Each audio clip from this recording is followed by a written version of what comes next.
Bonjour à tous, bienvenue. Il devait être obligatoire. Une loi avait été votée en ce sens avant d'être abandonnée.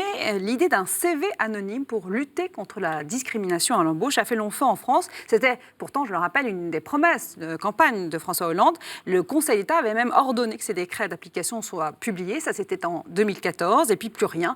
Manuel Valls, alors Premier ministre, avait finalement supprimé le dispositif. Et pourtant, le CV anonyme a ses supporters. Je ne sais pas, messieurs, si vous en faites partie. On va voir ça dans un instant. Joseph Touvenel, bonjour. Bonjour Priscilla. Bonjour Jean-Eudes. Bonjour Priscilla. Joseph, c'est quoi l'idée de départ du CV anonyme? La bonne idée, la bonne intention de Je ne sais départ. pas si elle est bonne, mais l'idée de départ, c'est de dire qu'il faut éviter les discriminations en fonction de ses origines, de son lieu d'habitation, voire de son âge. Et donc, le CV anonyme, c'est quoi? C'est un CV sur lequel il n'y a pas le nom, le prénom, l'adresse, le sexe. L'adresse, la date de naissance. Bon, c'est exactement une mauvaise idée. Et on peut le ressentir comme ça. Parce que quand j'embauche quelqu'un, c'est toujours normalement une relation personnelle. C'est une relation humaine personnelle. Ce n'est pas quelque chose de déshumanisé. Et donc, je m'intéresse à l'autre. J'ai besoin de savoir qui est l'autre, comme celui qui vient ou celle qui vient d'entretien d'embauche. Elle a besoin de savoir à qui il a affaire. On sent les gens. Et donc, vouloir faire cette barrière. Et puis, oh surprise, il y a des études qui nous font la démonstration que le CV anonyme dessert complètement les gens qui viennent notamment des quartiers difficiles ou qui sont d'origine étrangère. Comment on explique Alors, ça CV normal, c'est une chance sur 10 pour quelqu'un qui vient des banlieues, qui est d'origine étrangère, etc., de décrocher un entretien. Et pour quelqu'un qui n'est pas dans un quartier difficile, etc., c'est une chance sur 6. Eh bien, CV anonyme, pour ceux qui viennent des banlieues ou qui ont des noms de consonance étrangères, c'est une chance sur 22.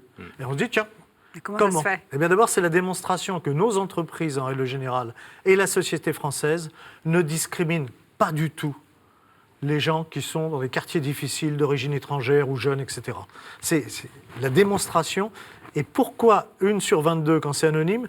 Mais parce que quand j'ai des CV et que je vois qu'il y a un trou dans le CV, on me dit de telle année à telle année, la personne n'a rien fait, pendant 6 mois, il n'a rien fait. Je classe, je ne prends pas. Alors, si je sais que cette personne est dans un quartier difficile et d'origine étrangère, je me dis « Ah, mais cette personne a peut-être rencontré des difficultés particulières.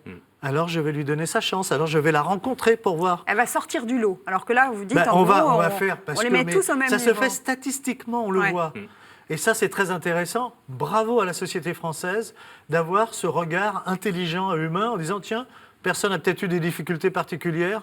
Alors, je vais lui demander de la voir pour en discuter. » Jean-Eudes. Je suis complètement d'accord avec Joseph et je confirme les chiffres. Simplement, en allant même au-delà, un recrutement, ça ne peut pas être objectif. Parce que quand je recrute un collaborateur, j'espère que je vais bien m'entendre avec lui, que j'aurai des affinités, que le courant passera entre nous. Si c'est un morceau de papier, je ne vais pas pouvoir justement vibrer, avoir ce fit, alors que je peux avoir le fit sur ce que dégage le CV de cette personne. Effectivement, avec les renseignements d'un CV anonyme, un CV anonyme, ça ne dégage pas grand-chose, n'est-ce pas? Puisqu'on ne sait quasiment rien. Et au contraire, ça suscite des questions. Un vrai CV, bien rédigé, qui met en lumière certaines expériences, on peut se dire même dans les loisirs, tiens, ça m'intéresse, ou je vais partager quelque chose avec lui. Et ça, ou au contraire, je ne connais pas et ça m'intéresse. Il ne faut pas le recruter pour ça. Non, mais bien sûr, simplement... c'est ça qui fait la différence. Moi, ce que j'entends dans ce que vous dites, c'est que certes, les études, c'est important, certes, l'expérience peut être importante, mais ce qui compte surtout pour une entreprise, en tout cas quelqu'un qui embauche, c'est la personnalité, la différence qu'elle va apporter de plus de personnel, d'unique à l'entreprise. Et ça, on le voit sur un CV quand on a un CV détaillé. En tout cas, moi, je milite pour la subjectivité dans l'embauche. On peut se sentir mieux. Alors, il y a quelque chose qui statistiquement se voit, qui est naturel aussi. C'est-à-dire que celui qui embauche va plus facilement embaucher un semblable. On voit que les hommes vont plus facilement embaucher les hommes, mais les femmes vont plus facilement embaucher les femmes. Et il y a beaucoup de femmes des RH. Donc en fait, c'est les RH qu'il faut changer, en fait.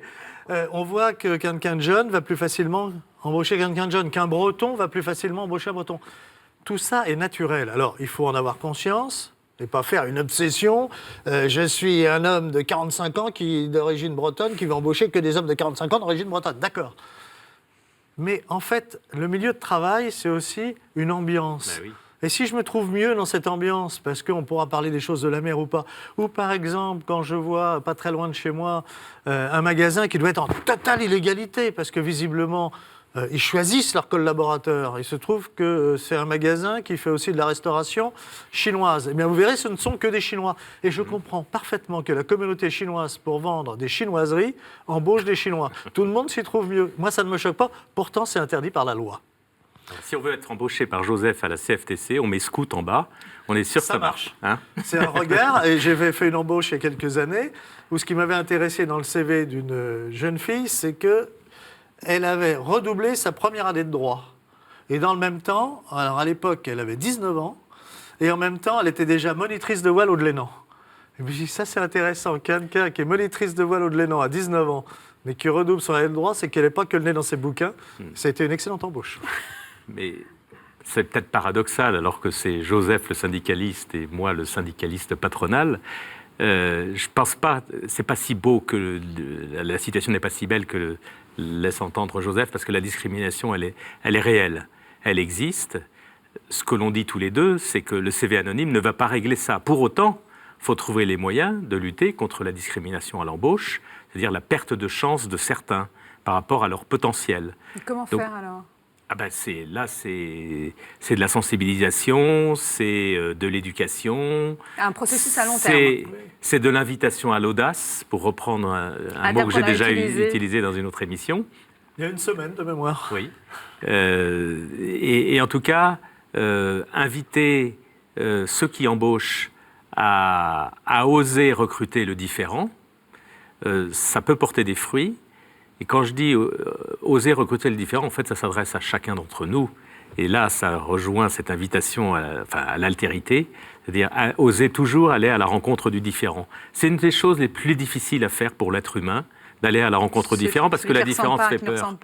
La différence fait peur. Et c'est vrai que recruter quelqu'un qui est comme nous, ça rassure. Ça rassure. C'est pour ça qu'il faut de l'audace. J'avais entièrement raison. Il ne s'agit pas de dire qu'il n'y a pas de discrimination. Ce n'est pas du tout ce que je dis. C'est que le CV anonyme, en fait, n'aide pas du tout. Effectivement, au contraire. Mais quand on regarde les statistiques sur ce qui est le plus discriminant, en fait, dans l'ordre de mémoire, c'est la beauté physique. C'est-à-dire que quelqu'un de laid a beaucoup plus de mal que quelqu'un d'autre à trouver du travail. C'est la première chose qui fait qu'on est rejeté qui est liée aussi avec donc tout ce qui est disgracieux dans l'apparence physique. L'obésité est un cas de discrimination. Et ensuite, on a le handicap, l'âge, la mère de famille. Ouais. Ça, c'est un sacré handicap. Hein. Et ensuite, seulement la couleur ou l'origine. Donc en fait, c'est bien plus... Ça ne veut pas dire qu'il y a des discriminations sur lesquelles il faut lutter. Mais ce n'est pas celles dont on parlait, et en tout cas qui sont mises en avant par les pouvoirs publics. Et il y a des entreprises qui utilisent quand même le CV anonyme, parce que du coup, maintenant, c'est facultatif. Mais il y en a qui le font. Le chiffre que j'ai en tête, c'est 4%. Ce qui n'est pas énorme. Mais je ne sais pas si c'est 4% des entreprises ou 4% pondéré par le nombre d'emplois. D'accord. En fait, c'est quelques grands groupes qui, au nom de la responsabilité sociale, ont mis en place cela. Je ne suis pas sûr qu'ils s'y retrouvent. Ou sur des postes précis? Je ne sais pas, parce qu'il y a sûrement plein de cas de figure, mais il y a des entreprises dites vertueuses qui ont mis en place tout cela spontanément, sans attendre que l'État l'impose. Mais justement, je voudrais faire un commentaire là-dessus. Autour de tout ça, ce qui me choque, ce n'est pas qu'on ait mis en place le CV anonyme pour les entreprises de plus de 50 personnes. Ça a été voté, cette loi. La seule chose, c'est qu'elle n'a jamais été... Les décrets d'application. Le décret n'a jamais été signé, mais ça, c'est scandaleux. Parce que ça veut dire... La loi, c'est le Parlement qui la vote. Les décrets, c'est le gouvernement. Simplement... C'est un déni de démocratie. Exactement. Mais on peut prendre cet exemple-là. Il y en a plein, des décrets d'application qui ne sont pas votés, qui sont pas publiés. Oui, mais c'est scandaleux. On est bien d'accord. Pourquoi ? Parce que dans ce domaine-là, comme dans beaucoup, et de plus en plus dans le domaine de l'entreprise, on est dans la com, dans l'affichage. Alors les grands groupes s'affichent, font de la com, je fais du CV anonyme. Enfin, le jour où le président de la SNCF sera embauché sur CV anonyme, alors là, je vous paye le champagne. Oui, ça, c'est les réseaux, ça, par exemple. Vous savez très bien que exactement, ça marche beaucoup. Ce sont les réseaux de l'énarchie. Voilà. Les réseaux de l'énarchie sont... On pourrait faire des CV anonymes pour les énarques au sein des énarques. Sont compréhensibles. Hein. Ils se connaissent, ils ont travaillé ensemble. Ils ont une certaine compétence. Bien sûr, ils sont généralement travailleurs avec des compétences. Le problème, c'est que quand je suis formaté de la même façon et qu'au poste à responsabilité, on trouve que des personnes formatées de la même façon. Alors, si on veut éviter C'est la pensée justement unique, ça. la pensée unique, il faut s'ouvrir aussi aux autres, que les énarques commencent dans les postes à responsabilité à s'ouvrir aux autres. Est-ce que le président de la CFTC, les travailleurs chrétiens, peut être musulman? Bah, il pourrait, oui, bien Oui. sûr. En tout cas, on a des responsables syndicaux qui le sont parce que, notamment dans les métiers où les musulmans sont majoritaires, on trouve, oui, ça c'est qui adhèrent pas... au projet Du moment de la qu'il adhère CFTC. à l'article 1 des statuts de la Oui, CFTC, absolument. Qui est la- revendique... Vas-y. Qui revendique, qui affirme Oui. que nous nous inspirons de la doctrine sociale de l'Église, qui pose aucun problème. Donc il peut être musulman, en aucun cas islamiste. Oui. C'est On est une bien grande d'accord. différence. C'est une énorme distinction. Oui. Donc moi, ce que j'entends, c'est qu'un CV, au contraire, il faut qu'il soit riche en termes d'expérience, en termes de... Il ne faut pas hésiter quand même à mettre ce qui peut nous différencier. Mais oui, mais le CV, c'est le premier outil de communication dont dispose le candidat à un poste. C'est la première impression, il la donne à travers ce CV. Donc en fait, si on tronque le CV, on rate une marche. Vous êtes d'accord, Joseph? Oui.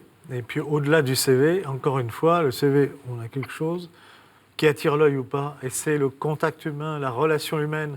L'entreprise, c'est d'abord une communauté humaine, embaucher quelqu'un. Alors on peut se tromper, hein, des deux côtés, mais c'est un acte absolument humain. Et vouloir encadrer tout ça par des textes, alors je suis d'accord avec Jean-Eudes, une fois que le texte est voté, ou on le repasse à l'Assemblée en disant on ne peut pas l'appliquer et on le supprime, mais on ne fait pas ce qu'on fait aujourd'hui. On a voté une loi, on s'en gargarise, mais on n'a jamais sorti les décrets d'application. Balayons ça et revenons à l'humain dans les entreprises, au niveau des salariés à tous les niveaux, en disant n'ayez pas peur de la différence et n'ayez pas peur de l'autre. Encore faut-il que l'autre accepte aussi les règles du bien vivre ensemble.